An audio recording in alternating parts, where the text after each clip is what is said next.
Setelah proses assembly, baterai harus didiamkan selama 1 malam agar elektrolit meresap ke dalam elektrod.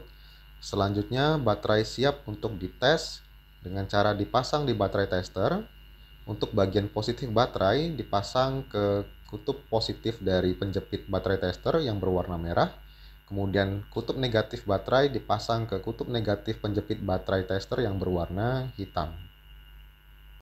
Setelah selesai memasang baterai, selanjutnya kita akan pergi ke software baterai tester untuk input parameter dari charge dan discharge test.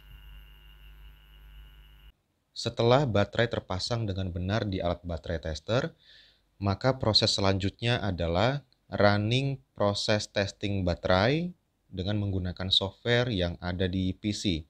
Pertama, kita akan buka terlebih dahulu softwarenya.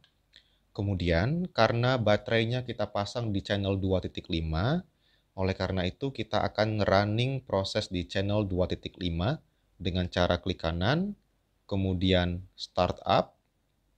Di sini kita clear step dulu untuk menghilangkan step-step dari proses baterai testing sebelumnya. Kemudian proses pertama adalah kita input rest. Rest di sini kita masukkan selama 5 menit. Rest ini bertujuan bahwa kita tidak melakukan proses charging atau discharging pada baterai, sehingga tidak terjadi reaksi litiasi dan delitiasi. Selanjutnya kita memasukkan proses constant current discharge. Di sini kita masukkan nilai voltage-nya 0,01.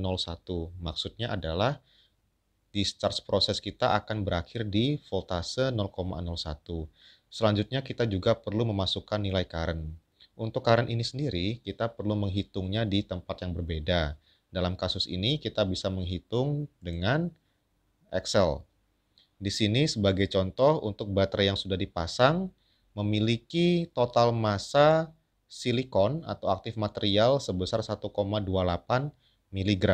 Sehingga untuk nilai current density sebesar 100 mA per gram, maka nilai arus yang dibutuhkan adalah 0,128.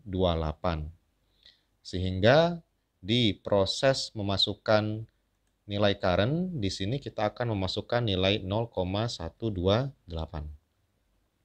Proses selanjutnya adalah kita masukkan lagi rest dengan lama 5 menit. Kemudian kita masukkan proses selanjutnya adalah constant current charge. Di sini tujuan voltage-nya adalah 1,2 volt. Ini berarti proses charging akan terhenti di voltase 1,2 volt. Untuk current yang digunakan, kita akan menggunakan nilai current yang sama dengan proses discharge, yaitu di 0,128. Kemudian terakhir, kita harus memasukkan banyaknya cycle dari proses 1 sampai 4. Dengan cara di sini sudah ada cycle, kemudian di sini kita masukkan di jam kita masukkan angka 1. Maksudnya adalah cycle ini prosesnya dimulai dari step pertama. Step pertama kita adalah rest. Kemudian cycle-nya untuk kasus prelitiasi kita memasukkan jumlah cycle sebanyak 3 kali.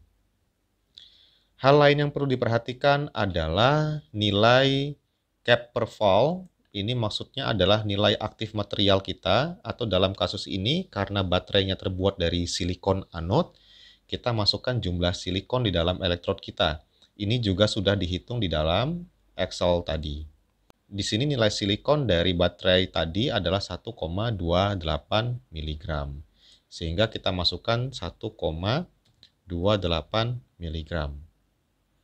Kemudian selanjutnya hal yang perlu kita perhatikan adalah informasi seperti kreator. Di sini kita masukkan nama pembuat baterai.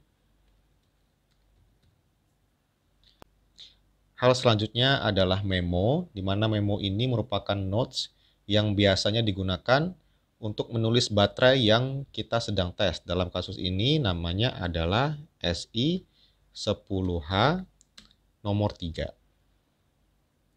Kemudian kita akan mengecek ulang proses step kita sebelum di run.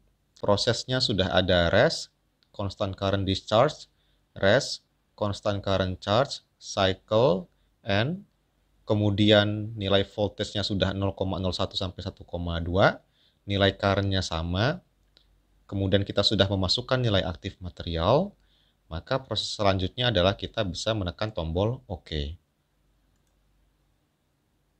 Di sini kita bisa melihat bahwa di channel 2.5 sudah mulai running proses testing baterai. Di sini di bagian atas ini merupakan nilai open circuit voltage. Kemudian baris kedua ini adalah nilai current yang nantinya akan mengalir ketika proses rest, maka nilai current-nya adalah 0. Yang paling bawah merupakan nilai kapasitas dengan satuan miliampere hour. Selanjutnya kita akan coba melihat data baterai yang dihasilkan dengan cara mengklik kanan pada channel tertentu yang ingin kita lihat performa baterainya. Kemudian kita klik open data. Di sini kita akan melihat beberapa jenis grafik yang dihasilkan.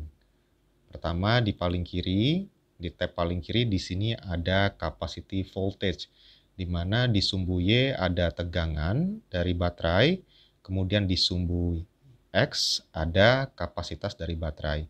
Di sini kita lihat bahwa ketika proses discharge, nilai voltage dari baterai akan turun.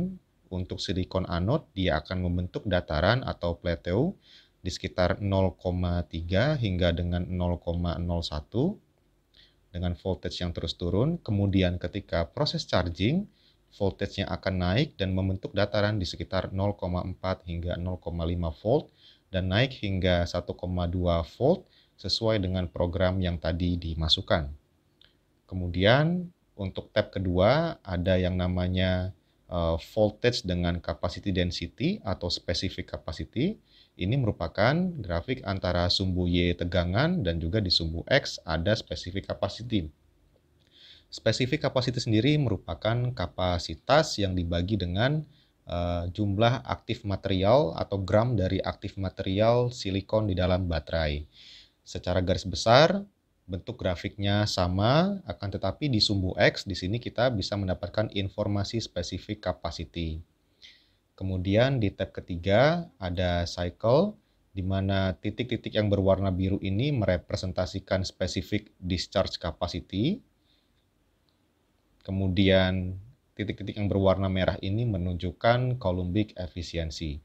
Kemudian di sebelah kanan kita bisa melihat beberapa jenis data. Di sini kita bisa melihat proses atau step dari charge dan discharge yang sedang berlangsung.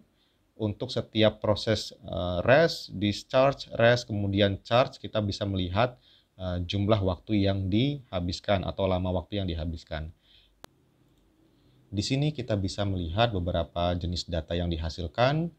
Yang pertama, ada kapasitas charge dengan satuan mAh. Kemudian kapasitas discharge juga dengan satuan mAh. Kemudian ada specific capacity charge dengan satuan mAh per G. Specific capacity discharge dengan satuan mAh per G. Dilanjutkan dengan efisiensi atau Coulombic efficiency dengan satuan persen. Selanjutnya ada energy density untuk charging dan energy density untuk discharging. Sekian penjelasan singkat terkait dengan pemasangan baterai yang dilanjutkan dengan input parameter testing baterai, dilanjutkan dengan penjelasan singkat terkait dengan beberapa data yang bisa dilihat pada baterai tester.